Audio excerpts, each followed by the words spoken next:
এটা breaking news সৰভোগত ভয়ংকৰ পথ দুৰ্ঘটনা অচিনাক্ত বাহনৰ খুন্দাত নিহত বাইক আৰোহী গুৰুতৰভাৱে আহত এজন সৰভোগৰ মহাপ্ৰভু শ্ৰী শ্ৰী গৰখীয়া গোসাই থানত পবিত্ৰ শ্ৰীকৃষ্ণৰ জন্মাষ্টমী কাৰ্যসূচী চলি থকাৰ সময়তে ভয়ংকৰ পথ দুৰ্ঘটনা সৰভোগৰ বাৰেগাঁৱৰ মনসা মন্দিৰৰ সন্মুখত ২৭ নং ৰাষ্ট্ৰীয় ঘাইপথত সংঘটিত পথ দুৰ্ঘটনাত এজন যুৱক নিহত হোৱাৰ লগতে আন এজন যুৱক গুৰুতৰভাৱে আহত হয় নিহত যুৱকজন সৰভোগৰ বাৰেগাঁৱৰ নীলকান্ত নাথৰ পুত্ৰ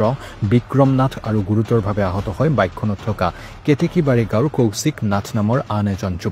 যুৱক দুজনে AS 15AD 7829 নম্বৰৰ বাজাজ পালচাৰ NS বাইকেৰে পেট্ৰল পাম্পলৈ গৈ থকা অৱস্থাত অচিনাক্ত বাহনে খুন্দা মাৰে ফলত ঘটনাস্থলীতে বাইক চালক বিক্ৰম নাথ নামৰ যুৱকজন নিহত হোৱাৰ লগতে বাইকখনত থকা কৌশিক নাথ নামৰ যুৱকজন গুৰুতৰভাৱে আহত হয় পিছত ঘটনাস্থলীত সৰভোগ আৰক্ষী উপস্থিত হৈ মৃতদেহটো উদ্ধাৰ কৰাৰ লগতে আহতজনক সৰভোগ সমূহীয়া স্বাস্থ্য কেন্দ্ৰলৈ প্ৰেৰণ কৰে যদিও চিকিৎসকে উন্নত চিকিৎসাৰ বাবে বৰপেটা মেডিকেল কলেজলৈ প্ৰেৰণ কৰে